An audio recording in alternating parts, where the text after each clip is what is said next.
நம்ம சுரேஷ் ஐஏஎஸ் அகாடமியோட சென்னை மற்றும் Thoothukudi பிரான்ச்சில் டிஎன்பிஎஸ்சிக்கான super batch அப்படிங்கிறத நடத்த போகிறாங்க.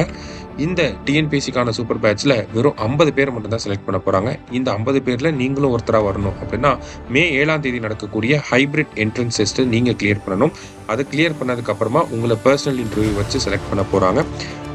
சூப்பர் பேட்ச் பற்றின டீட்டெயில்டான தகவலை கொடுக்கறதுக்காகவே மே 2ஆம் தேதி சென்னையிலேயும் தூத்துக்குடியிலையும் ஒரு ஸ்பெஷல் செஷன் ஆர்கனைஸ் பண்ணியிருக்காங்க. மறக்காமல் வந்து அட்டன் பண்ணுங்கள். அனைவருக்கும் வணக்கம்.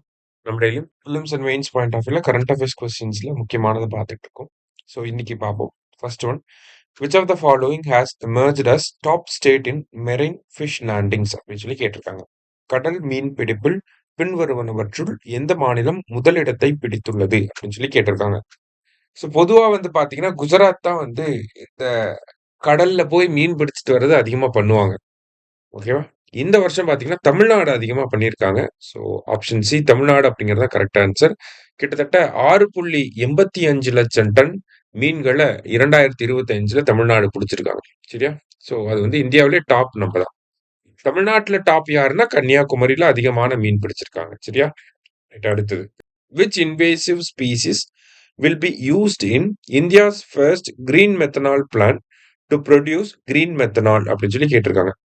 இந்தியாவின் முதல் பசுமை மெத்தனால் ஆலையில் பசுமை மெத்தனாலை உற்பத்தி செய்ய எந்த ஊடுருவும் உயிரினம் பயன்படுத்தப்படும் அப்படின்னு சொல்லி கேட்டிருக்காங்க.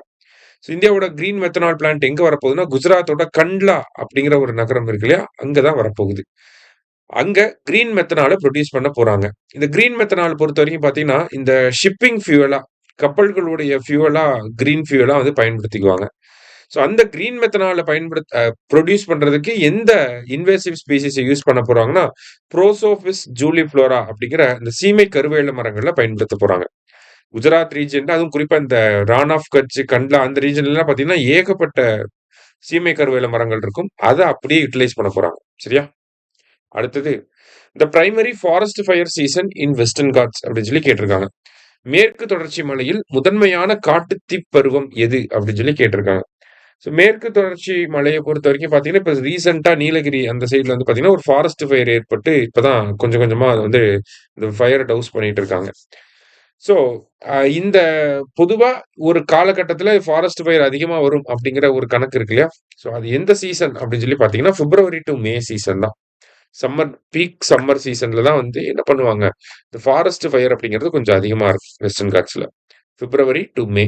அடுத்தது, Commonwealth Games are held every 4 years. Glasgow is the host city of 2026 Commonwealth Games.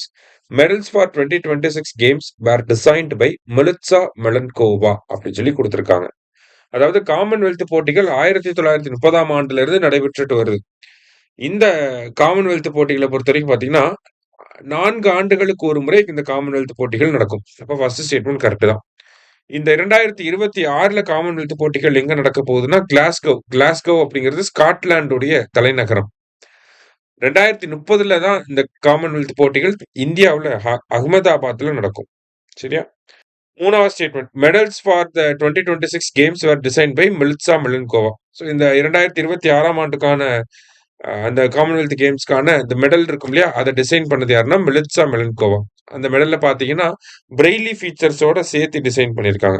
Okay, பார்வை மாற்றுத்திறனாளிகளும் அதை உணரக்கூடிய வகையில அந்த மெடலை டிசைன் பண்ணியிருக்காங்க. ஸோ ஆல் ஆர் கரெக்ட் அப்படிங்கிறது கரெக்ட் ஆன்சர். லாஸ்டா, the Haymarket protest are related to அப்படின்னு சொல்லி கேட்டிருக்காங்க. ஸோ ஹே மார்க்கெட் ப்ரொட்டஸ்ட் அப்படிங்கிறது பாத்தீங்கன்னா 1886. ஓகேங்களா?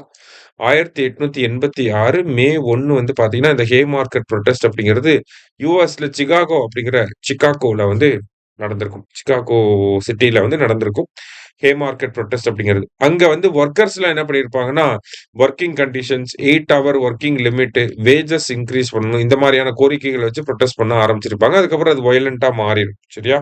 ஸோ இந்த ப்ரொட்டஸ்ட் அடிப்படையா வச்சுதான் நம்ம மே 1 அப்படிங்கிறத லேபர் டே, ஒர்க்கர்ஸ் டே அப்படின்னு சொல்லி சொல்றோம். சரியா? So workers right and labour movement அப்படிங்கிறது தான் ஹே மார்க்கெட் ப்ரொட்டஸ்ட். சரியா? இன்னைக்கு 5 கொஸ்டின்ஸ் வந்து பார்த்துருக்கோம். தேங்க்யூ.